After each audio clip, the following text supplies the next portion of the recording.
Welcome to Tipping Point. I am Tamima. And I'm Nick Mudimba. All right, now today is a special day in studio. As you've seen, our social media handles blazing and on fire, and today is somehow a very, very heavy day for us in studio because we want to touch base on so many issues affecting our country. Of course, you know very well, coronavirus preparedness in this country is actually doing well, maybe doing well, I can't say.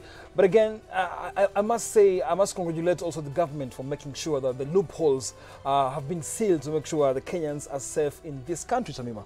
And of course, this is the show where we tip the point or we point to the tip. Absolutely. So remember that you can always join the conversation via our SMS line 22999 and of course via our hashtag tippingpointke on social media platforms, Twitter, Facebook, and on Instagram. Feel free to join the conversation and on any one of the topics that we will be discussing tonight. And just to let you know who we have on the panel tonight on Tipping Point. Absolutely. Today we have Mr. Nelson Harvey, of course. Is the President, Law Society of Kenya, and we must first of all congratulate him. But before that, Bwana Uma Oluga is also here, the Secgen KMPDU is also here with us because you know very well, as a doctor, we'll be touching base on matters coronavirus and so many national issues. And Mwendwa Mijiwe, the security expert, also here in studio, a former military personnel, and of course he's very, very, very actually important to us because the diplomatic tiff between Somalia and Kenya, very important in this discussion. Right, so let's kick this off. So starting off with the very esteemed Mr. Harvey, congratulations. Absolutely. Thank you. You know, I think you put up a very good fight and finally you clinched it. So right now, literally the whole country is looking at you, and I think you're off to a very wonderful start. So tell us, what are the next 100 days like for you? We campaigned on a 3-point agenda. One was to monitor legislation because in our view, we think with an emasculated legislature, there is need for the Law Society to chart the way forward and prepare the public for what is supposed to be enacted into law. Number two, we sought to ensure that there is the rule of law and constitutionalism because Kenya is a country governed by the rule of law. It is a democratic state. And the gains made since the promulgation of the Constitution appear to have been lost. The more reason as to why it was very important on our part as the progressive-minded lawyers to advocate for the protection of the rule of law and constitutionalism.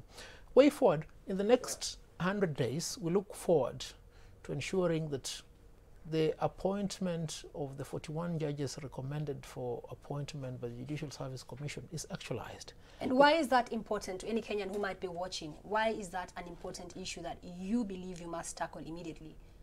This is very important because we need to restore the faith of the Kenyan public in the rule of law, good governance and constitutionalism. Because in every society, dispute resolution is very fundamental to the cohesion of a society. And if people don't have faith that they will not get justice in a court of law because we don't have infrastructure, because we don't have personnel, then it's a recipe for chaos. And it is for that reason, therefore, that this issue is very core to our mandate as the incoming officials of the Law Society. Absolutely. You mentioned something very important, public trust. And right now, the judicial corridors is very shaky right now. And I mentioned earlier when you came in, Okiya Omtata has been doing so much, flexing muscles so much. So looking at even you coming in, there was a sigh of relief maybe saying the toothless LSK won't be anywhere anytime soon. But again, the canine LSK, what are you planning to do? Because there's so many issues actually pending in this country. I think the cartoonist Gado must have given you very wild ideas because I think you must have been referring to the tiger yes. That is constituted of ballots getting out of the ballot. Very many. Yes. Yeah, But I perceive it from this perspective. Yeah. For a long period of time in the Law Society of Kenya, we've not had an election that guarantees fairness. One that the members are certain has given them a leader of their choice. And credit this time must go to the advocates. I don't want to take credit because if you experience the queues that were there on the 27th of February 2020, they didn't stop, they continued. One may have been tempted to think that it's a Mlolongo affair. Absolutely. This is a manifestation of how advocates are hopeful that the only way in which to redeem this country, the only way in which to restore the lost glory of the society is to have a bold leadership. Absolutely. One that is able to act, one that is able to speak, as and when there is need for immediate action. And to that, how can the public support you towards this particular objective? The public plays a fundamental role because law does not exist in a vacuum. Law is a tool of social engineering. We are here for the benefit of the public, just as my friend Daktari is here, so that we will be better placed to succeed in our enterprise when the public supports what we are doing. For instance, when we protect the independence of the judiciary, the public must understand that we are not protecting corrupt judges. When we seek to ensure that investigations are carried out in the manner provided for under the Constitution, we're not shielding criminals. It is the responsibility and duty of the court to make a determination as to the culpability of a suspect or otherwise. So the public will be better placed to serve us if it is patient. But that does not mean that the public should not be vigilant to point to us where we are failing, because the hallmark of good leadership is accepting criticism, is accepting the direction provided by the people who have given you the mandate to serve them. As well, on your agenda, you also have the issue of the Office of the County Attorney Bill. Please tell us more about that, because that's something that has been discussed now for a while, and it's something that you've been very passionate about picking up in your role. Now, with the advent of the new constitution came the second tier of government, that is devolved government at the county level. And for the first time in the history of governance in Kenya, a bigger role of governance has been given to lawyers. The actualization of the various provisions of the Constitution and statute must be implemented with the legal mind in issue. And this has not been done before. The more reason as to why we need the County Attorney's Bill passed as soon as possible, so that it provides direction on their terms of service, what they can do, how much they should earn, how are they supposed to progress in their career. And this will play a big role in entrenching the rule of law and constitutionalism at the devolved level of the county government. Because you've seen the problems that have prevailed in the recent past. We have county assemblies that appear rogue. They are directionless. We have pilferages in the counties. Are they aware of their responsibility under Article 10 of the Constitution as regards good governance? Are they aware of their responsibilities under under Chapter 6 on integrity? And these are virtues that need to be inculcated. And as we proceed thus, we should be able to have a seamless operation between the county government and the national government. Absolutely. So finally, before we transition to other matters, Bwana Harvey, you know very well it's not easy working at LSK, and the challenges are prone to happen big time. And LSK is somewhere where politics also is involved. And as someone who's coming in and you know the drills, you expect challenges here. And it won't be easy for you, because it's clear in the open that executive and actually the judiciary have a problem from budget allocation to so many other things affecting the judiciary in one way or another. But again, from judges actually being appointed, from the issues surrounding our Kenyan kind of common mwananchi. Look, for example, let's take a look at obeying court orders. You represented Bwana Miguna in court, and now you're the chairman, LSK. Obeying court orders has been a problem. Miguna is not in this country, and the court said, allow him in. Well, it is a fundamental tenet of any constitutional democracy that court orders must be obeyed. Yes. Court orders are not suggestions. They operate for the benefit of the entire society.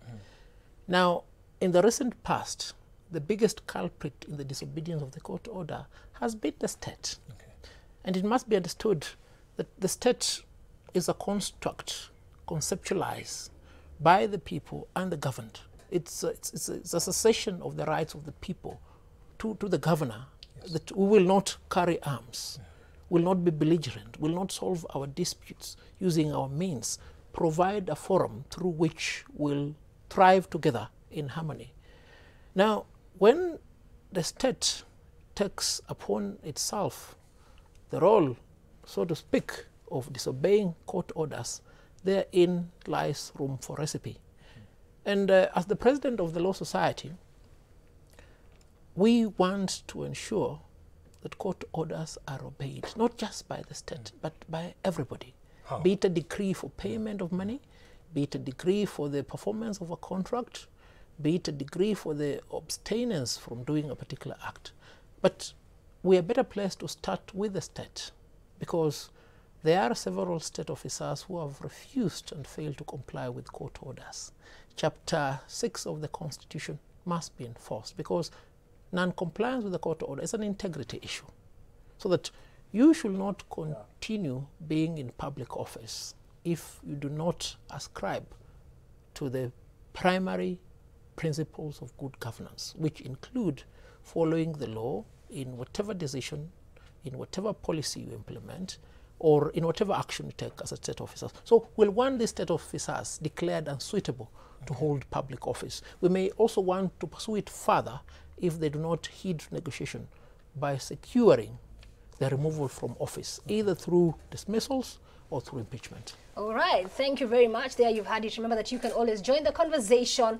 Our SMS line is on your screen, 22999. Of course, let us know if you have any question for Mr. Nelson Harvey. As you've heard, he's a man with a plan, he's a man with an agenda, and he's a man who definitely wants to make Kenya great for all of us in it. So obviously, one of the other big stories that has been developing this whole week is the COVID-19 story. As we know, the number of people worldwide who have been infected with the coronavirus now stands at over 95,748 confirmed cases, and most of this is mainly inside mainland China, of course, with Italy, Iran, and other Asian countries being the hardest hit. Absolutely. Now, many nations actually are preparing for a global pandemic, and you know very well, as reports that cases spread within communities rather than being imported by China. Now, Italy and Iran have reported the highest number of deaths from now the whole situation. But of course, WHO is working with government, industry, and pandemic supply chain network to make sure this is contained, and that is what we want to discuss right now. As you know very well,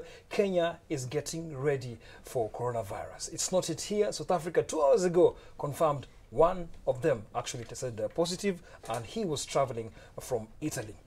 Daktari, good to see you today. Of course, good job you're doing also in terms of just making KMPD kind of a sober.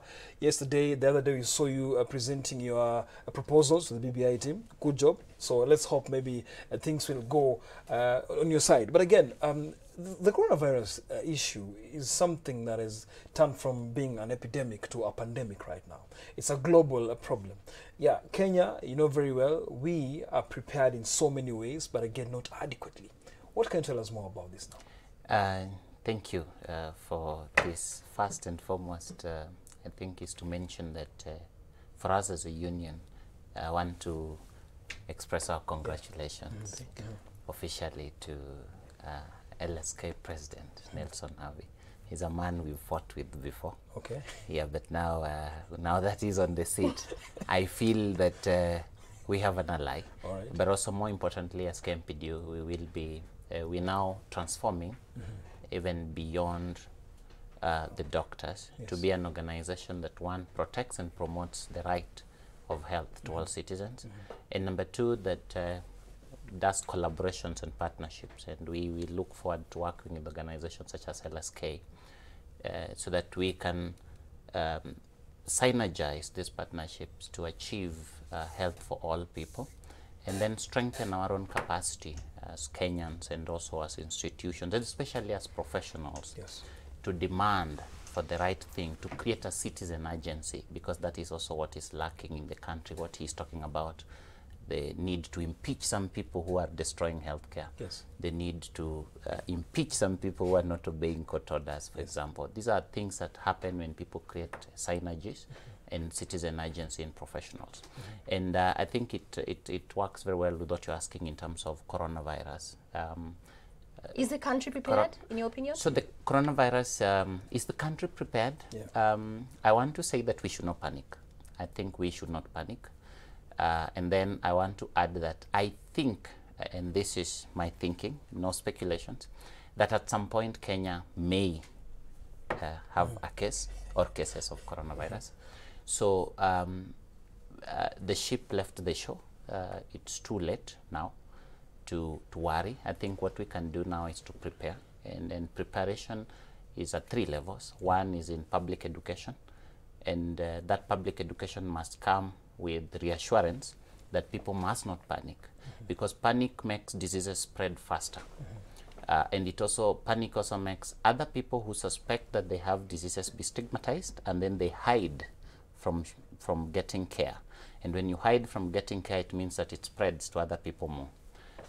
So reassurance to the public and public education. And I think the ministry and the government right now needs to take very stringent measures on educating the public on what exactly should they do. And I'm very glad again that LSK went to court, and part of the prayers that they were asking for is that the government needs to put a plan on how they're going to disseminate information on how the public can prevent themselves from getting corona, because I think we will get it. We are already in the list of 13 countries that are really at high risk. I think actually we are in the list of the 5 countries that are really at risk. It's already in more than 60 countries in the whole world. The disease takes a very long time to show up. Sometimes some people don't show it, some people show it. So I think we can just have to prepare. The second thing in terms of preparation, of course, is the isolation. And there are 2 types of isolation. Tomorrow, of course, the minister and we had also the president, I'm not so sure, are going to launch the facility at Mbagathi. It's good to prepare in terms of putting a facility where sick people can be isolated. But before that, you also need places where people can be quarantined. And the people that are quarantined are either low risk. Low risk means that people that either traveled to a place, let's say China, and they suspect that maybe, we don't know whether they have it, they are still healthy, but they are at low risk. Or someone who is traveled from Italy or from Iran, you know, initially the epicenter was in China, but now Italy has also been considered as an epicenter. And what about the testing? Because as you speak about quarantine, there's also the testing element. Yeah, so the testing is for people that are already sick, that are already sick, that you've come, you're showing symptoms. You have this cough, which is dry, you have the chest problem, you have either running nose or you're showing a fever, you know, and then you have this history of contact, which is sometimes very difficult to ascertain. Absolutely. And then there is history of travel, which is easy to ascertain. So if you are in that situation, then you qualify to be tested. Also, when you quarantine people, after 14 days, you can actually test them, because what we know now is that this virus belongs to a family of viruses that take 14 days before it can show up. But we also do not know that it could take longer. So then for some people, you may need to test them after you quarantine. So I want to talk about the last bit about preparation is in the health workers. Yeah, sure. Maybe you can just hold it right there. We transition a little bit. We take a short break right in Tipping Point, because the information is really, really important. And I'm loving the fact that now we're getting to know new facts about even the virus maturity and everything. That's actually very, I'm very sure Banambijiwe, did you know that, by the way? No, I just heard about it. Yes, heard about it. That's very important, by the way. That's very important. Okay, a short break it is we're taking. When you come back, actually, so much we're going to talk about right here on Tipping Point, because also Harvey will be giving us more insight about judicial issues, because so many cases also lagging behind in courts. But again, as Nima said, you can still be part of this conversation. 22999 and be sampling your views. So coming back after a short break.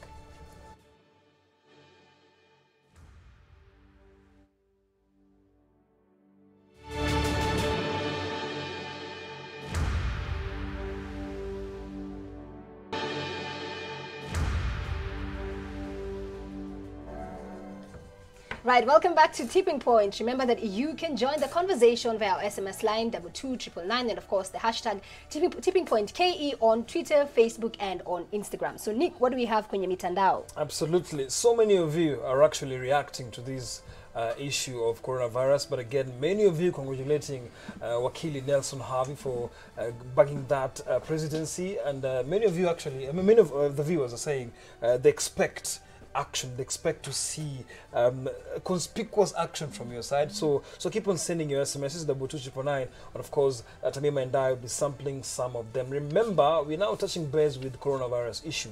This is something that we're learning, and trust me, Doc is here, Bana Omo Luga, the Secgen KMPDU, and he's giving us some very, very important marks. And trust me, Bwana Mijiwe didn't have an idea of what was going on, but again, 14 days to be continued, actually. Yes.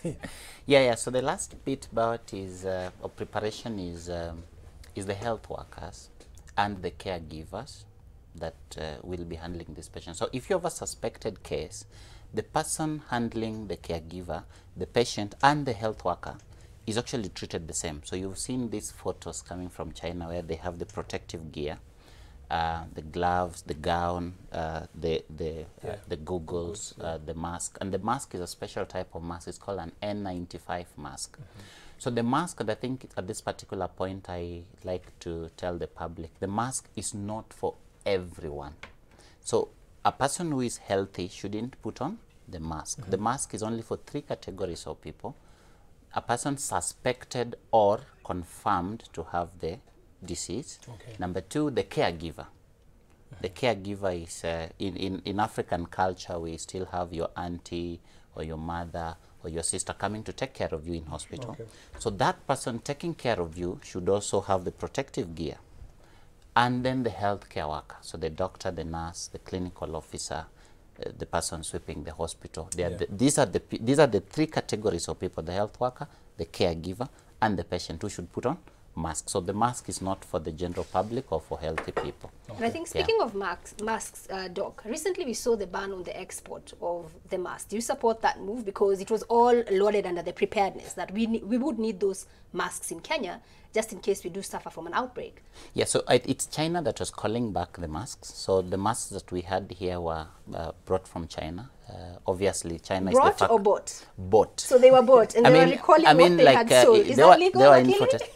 Yes, that's legal. It's okay because they had run, they were having a shortage in China, so they were calling back the masks because they couldn't produce quick enough. So they were calling back, which is, I think, is fine. But of course, it's also good to have a few for preparedness. So this is part of the issues that we need to really discuss. But more fundamentally is on the information also that the public should have as pertains issues of travel. So generally, travel bans have been shown to be counterproductive. If you go on the CDC website, the Center for Disease Control, travel bans make countries not declare cases because then they fear the repercussions. Already, coronavirus has really affected the economy of the world. Exports, issues of tourism are really affected. So countries, because of the fear of the economic repercussions, fear to report cases if there are travel bans. And I mentioned with the panic also, it makes people hide, and if you hide cases, they spread faster. So that happens both at an individual and also at a macro level. At a macro level. In fact, something that has also not been said, the Director General of WHO has been traveling to China. I think he was in China in January. And part of what he went to do is to urge China to be a bit transparent. You remember when the coronavirus broke, the first doctor was arrested who suspected. The hospital director also was arrested. So there were arrests of health workers who suspected that there's a strange disease that is spreading very fast and we need to contain it. And China is a repressive state. We have to talk about that. They are a repressive state, and I think this is part of the problem. So when the health workers identified the cases, they were arrested. And up to now, the information coming is just from the state. So we also, I'm a health expert, so I have to say that we also have to take it with a bit of pinch of salt. But of course, the WHO has reassured us. That's why the Director General traveled to China, to make them a bit more open. And the last thing is that our healthcare system is not that of China or Italy or the UK or the US. Our healthcare system is a bit weaker. So they have recorded lower deaths in terms of as a percentage, what we call case fatality rate, like the number of people who have the disease versus the number of people who die. They have recorded like 2-3%. And some people suspect that then it's not a very aggressive virus. Okay. Science will tell us that. We think that. But I want to say that Africa has weaker healthcare systems. So they have a lot of support. They can get ICU. They can get a lot of fluids to support their people. They can get medicines. Here in Kenya, even pregnant women who are not sick die in hospitals. Yes. So if you have coronavirus coming here, we may not contain it. And that is where now the preparedness comes in. So the healthcare system is weak, and that means we may have more deaths than, like in Iran. Iran is having 10% death rates. It's related to the way they respond and their healthcare system. So our best bet is still not to have it. Okay. Yeah. All right. So let's talk about discrimination, because this is something that unfortunately most of Kenyans are not really taking it lightly when they see a Chinese national passing by. Some flee, which is actually very unfortunate. But Mutahi Kagwe, that is CS for Ministry of Health, that is said that indeed we need to have this humane angle of ourselves, because now let me not give you so much, but let's listen in to what he had to say. The African person should be the last person to discriminate against people. Our history, the history of the African person, is one of discrimination and abuse. So we should be the last people to exercise the same against foreigners and against friends. That is not to say we don't protect ourselves. Of course we must. We must carry out surveillance. But I think that we must appreciate that not everybody from the Asian continent is sick. I think if you've been on social media, you've definitely seen the video. And I think it's a video from Kibera, if I'm not wrong, where you're seeing a Chinese lady and a gentleman actually just being totally discriminated against simply because they're Chinese. I mean, come on, Kenyans, we're better than that. Well, the health, or is it the health worker? There was a guy with a reflector jacket. There's a picky guy. Written NHIF. It was the wrong brand for a harasser. Yes, that's the correct English. Anyway, I think Kenyans should be more humane, like the minister said. I agree with him. There's no need to stereotype people. Yeah. Later, I know you'll be having questions about security, and you know, when terrorism came around here, how we saw everybody in a Somali gown or a buibui, an Islamic hijab, and some people tended to profile them by their dressing to be terrorists. This has happened even to us when we travel across the world. They look at you, you look Middle Eastern. I went to an airport in America where they said I look Middle Eastern. Wow. And so they put me in a certain cage and checked me out, then wondered why I was not angry after being checked out. I told him I train people on security. If you do that to everybody, then I can go to the plane in peace. Okay. Thing is, we should not profile people. Chinese, look, they are here and they are also feeling pain. We should also know they are feeling pain, that their families and relatives and friends and nation is in trouble. Iranians, Italians. So let's be humane. Being humane doesn't mean stupid. Don't be stupid. Yeah. You can do what Magufuli taught us, greet with the leg, but greet anyway. Absolutely. Yeah. All right. So, Tamima, let me engage Wakili. You know, stereotyping and so many other issues affecting our society is very kind of awkward. But again, look at public education. Do we need to start in the vernacular? Do we need at least the message should spread out here? What do you think? Well, this virus is like a pestilence. In the medieval period, it would have been referred to like leprosy. Remember what used to happen during those times. Yeah.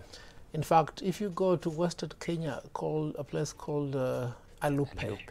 That's Busia County. Yes. You know what happened then? Absolutely. People used to run away because they didn't understand what was the nature of this disease. So the need for awareness is much more necessary now than before. And often people tend to react in a negative way, not because they're bad, but because they don't have sufficient information as to what they're dealing with. So that in tandem with what Minister Mutahi Kagwe has said, let's be a little bit accommodative. But we shouldn't be gullible. We need to be aware of our situation. Let's not panic. I saw President Barack Obama said, if you feel not well, perhaps go to hospital. If you've been given medication, go home and rest. Don't panic. Wash your hands and let the medics handle it. Okay. Because if it is the end of time and it has come, it has come. What can we do? And obviously, we are not saying it's the end of time. Turning back. Okay. And of course, we cannot be talking about the coronavirus without talking about one Ali Gire. So we've seen that since he was suspended from work, there have been a couple of developments on that front. And of course, the bigger question is he a whistleblower or not? Because we had the CS who came forward this week and actually said that his actions were termed as illegal. What are your thoughts on that, Waki?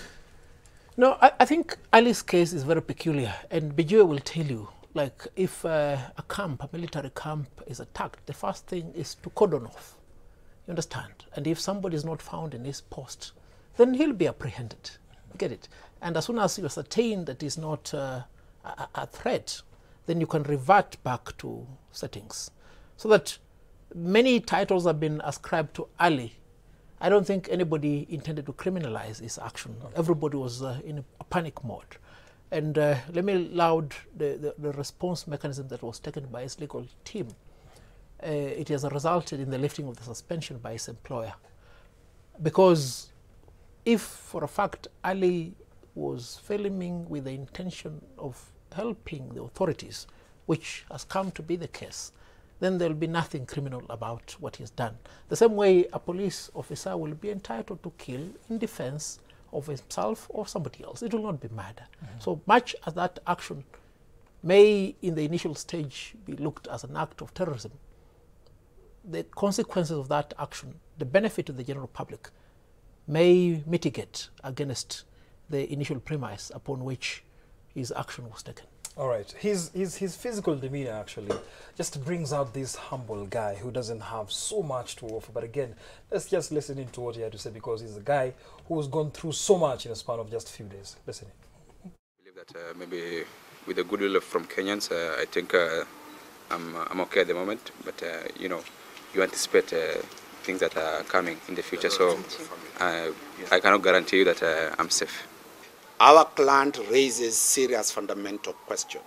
Countries have reacted to coronavirus in such a manner as to protect their citizens. We are asking all the relevant arms of government that we have sued to come and convince Kenyans why our client cannot be taken as a national hero who has brought to forth the irregularities, the illegalities, the badness, and the such danger as corona being imported into this country without notice.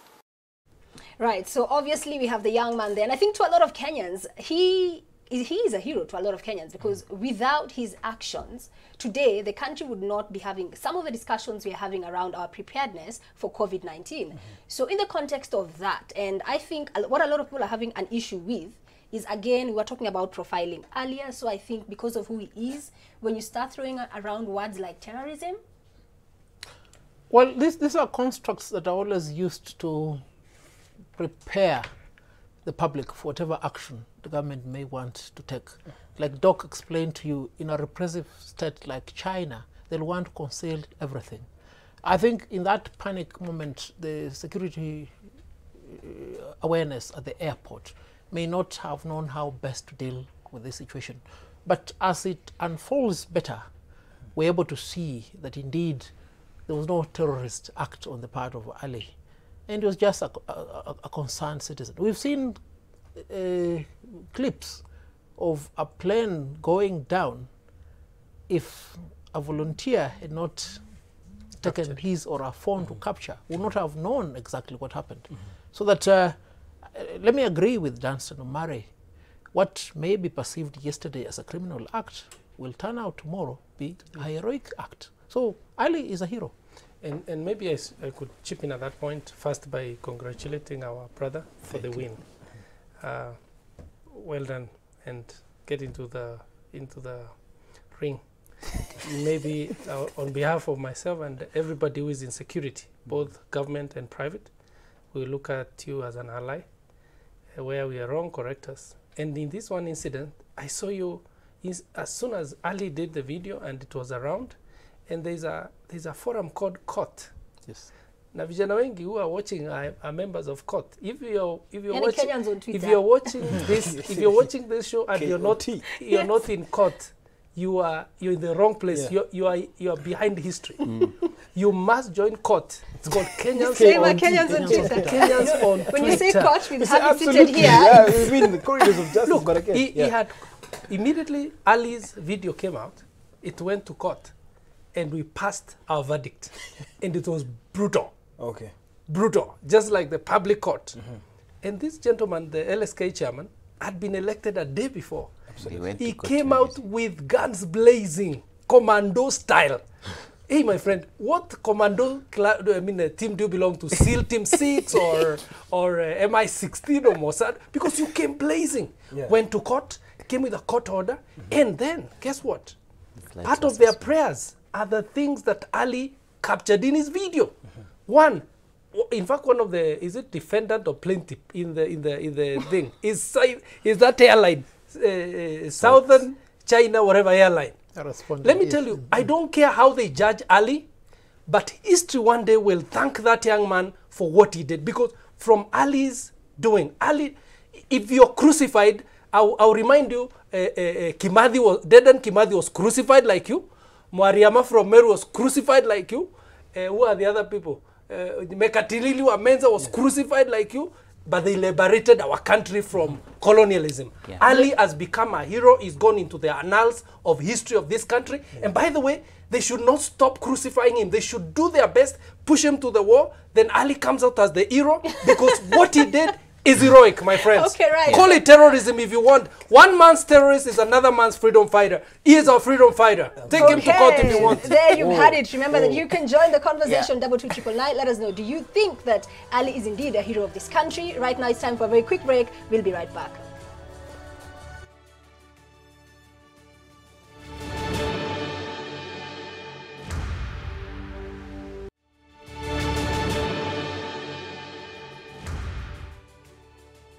Welcome back to Tipping Point. Obviously, we are tipping the point, or is it pointing to the tip? So a lot is happening on this table, and just to take some of your feedback, I have here an SMS from Sam who says, Aligiri is a hero, let them strengthen our health systems. I have here from Frida, who's watching all day from Sia. Hi Frida, who says that not many people in the villages are aware of the signs and symptoms of the coronavirus. The government should do more on this front. Then I have here Paul, who's actually saying that I support Ali, Viva, Aluta, Continua. What do you have, Nick? Absolutely. So on Twitter, many of you are saying that this guy should be given a state commendation. And you know very well he's in fight with the state. So don't expect anything like that anytime soon. Because the CS said he's a criminal. So guys, let's cool down on that. But still, let's transition to something else. And we are happy in studio. We have all professionals from different blocks. And back to Bwana Wakili. You see, when you wake up one morning and hear your bail has gone down, it's kind of a good news. But again, look at what they did. And it's mind-boggling because when it was 10 million, all of a sudden to 5 million, and again, someone is walking scot-free somewhere, and a patient somewhere is actually struggling with his or her life. Some kind of fake deals were done, armed deals. And you see, when you're dealing with guns, grenades, and bombs, and you can talk about that, these are very sensitive things. But again, the bail. You have money and you're out. That's another issue again with the Republic of Kenya. Well, I think we'll go back to court, Kenya on Twitter. Yeah. I think Kenya on Twitter must always give anybody who is arraigned before them a right to be heard. Often, our court on Twitter does not have the benefit of all the facts.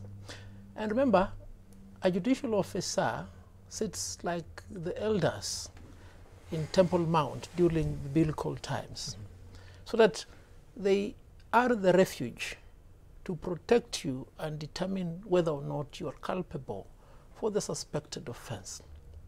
Now, when Honorable Francis and I granted Babu Owino bail, we were up in arms. Yes. We were not satisfied. We thought maybe he was a little bit lenient.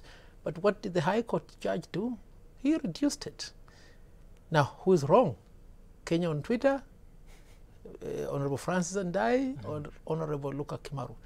Yes, we are entitled as the public to express an opinion, but we must always understand, if it is an issue medical, the advice of Barack Obama still stands supreme.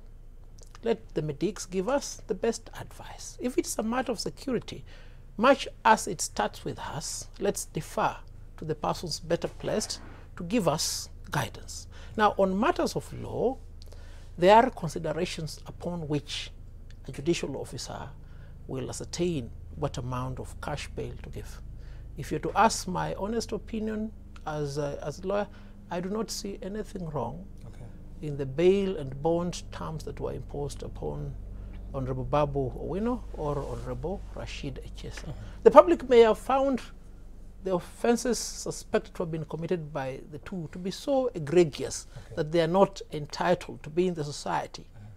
But even in the biblical time, if you had killed, you had to go to the city of refuge so that the elders will determine whether or not you're guilty. The Bible doesn't play the party. I have a question on that, Nick, and just as a representative of Kenyans on Twitter, because these are the facts. So initially bail was 10 million Kenya shillings, and then now bail has been reduced to 5 million Kenya shillings. And initially the ruling came with the fact that the 10 million would actually go towards a patient's medical bill.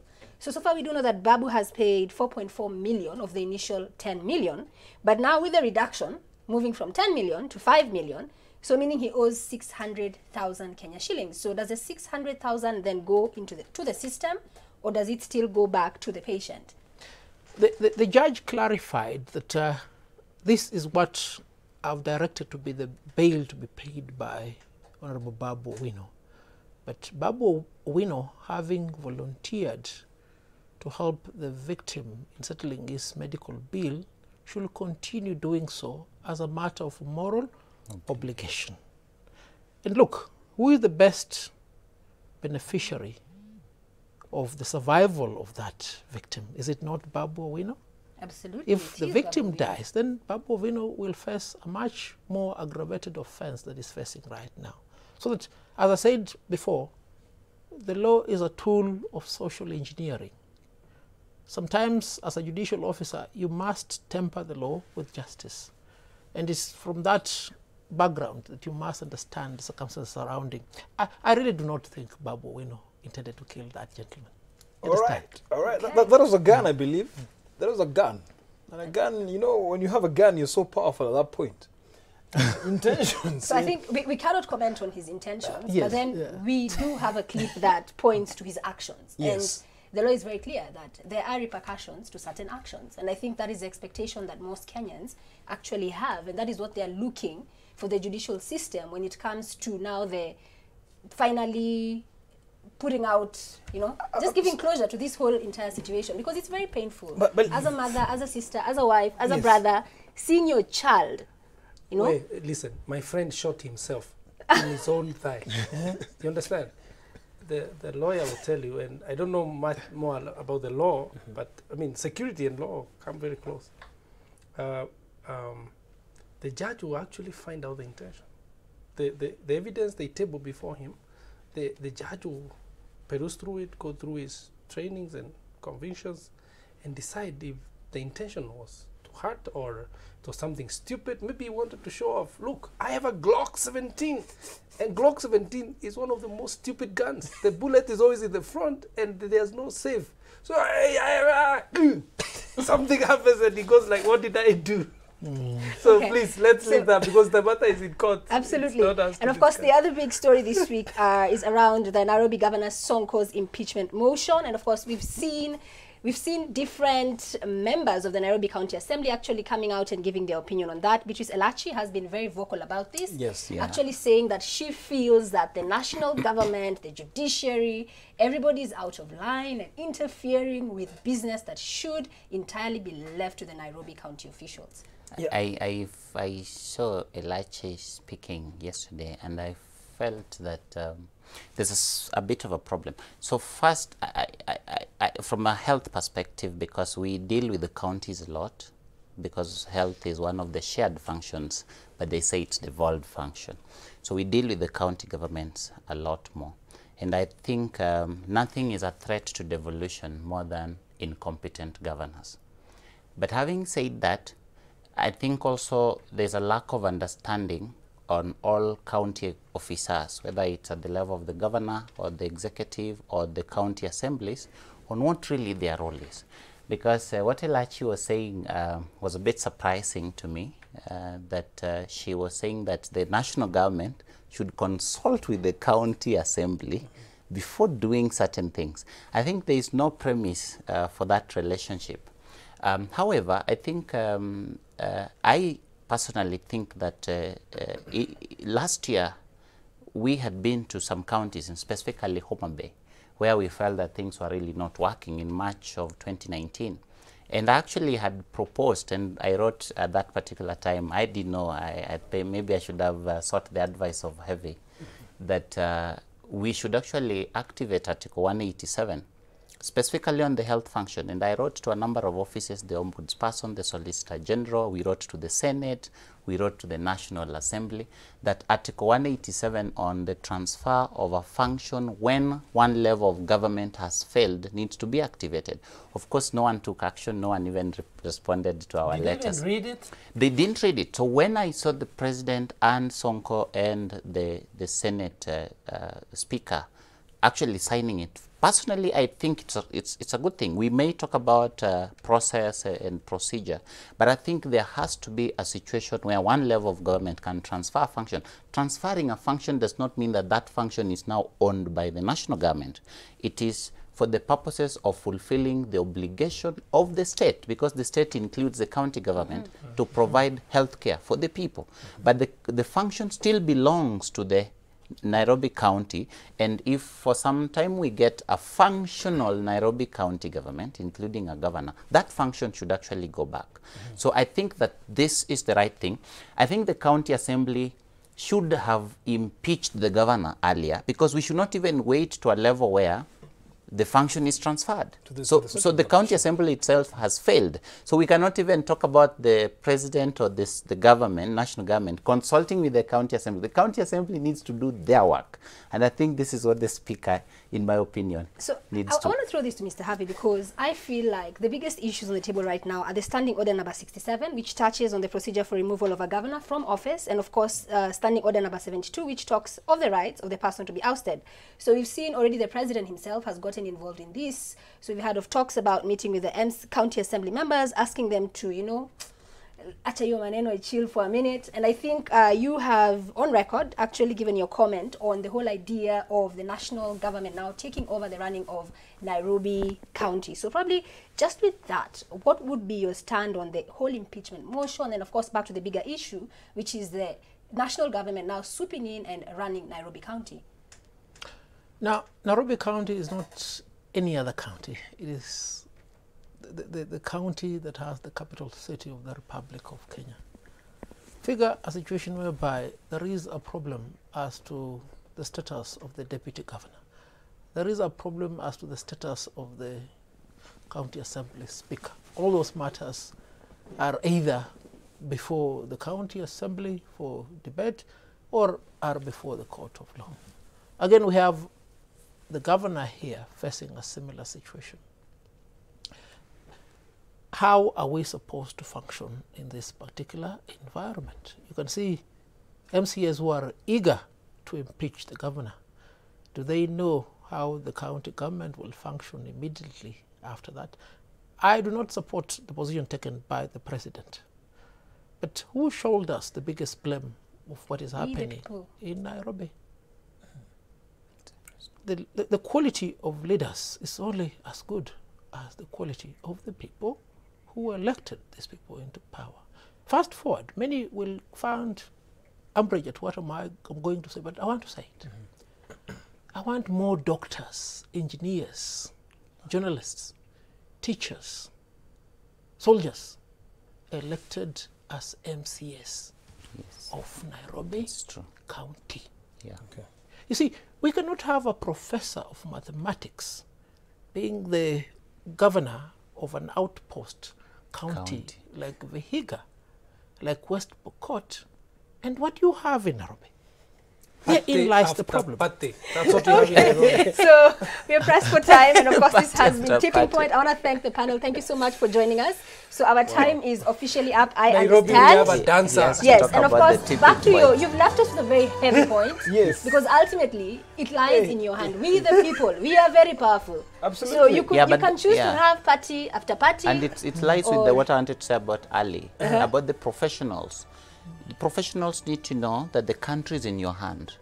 And if you are in a place of work, if I'm in a hospital and things are going wrong, beyond going on strike, beyond complaining, there is also a responsibility that I have, and I can take action. So Ali took action with the tools in his hand. Absolutely. Absolutely. And I want to Alright, put it out to you. alright. If you have a tip to any injustice anywhere, you've seen, we know Harvey. You know, direct He's line. here. Let us know here on Tipping And Point. we have his phone from me. number. That's it from me, Tamima. Until next week on Thursday, this Alright. has been Tipping Point. My name is Nick Mudimba. See you again next week. And remember, next week, things will just continue with this momentum. Because now, as you know very well, a tipping point is whereby now you come in and talk what you think. Because now, Lonyangapuero is, what Harvey suggests that he needs to come to Nairobi and be the then governor. same But here. again, yes. And be the MC. Good night. Good night.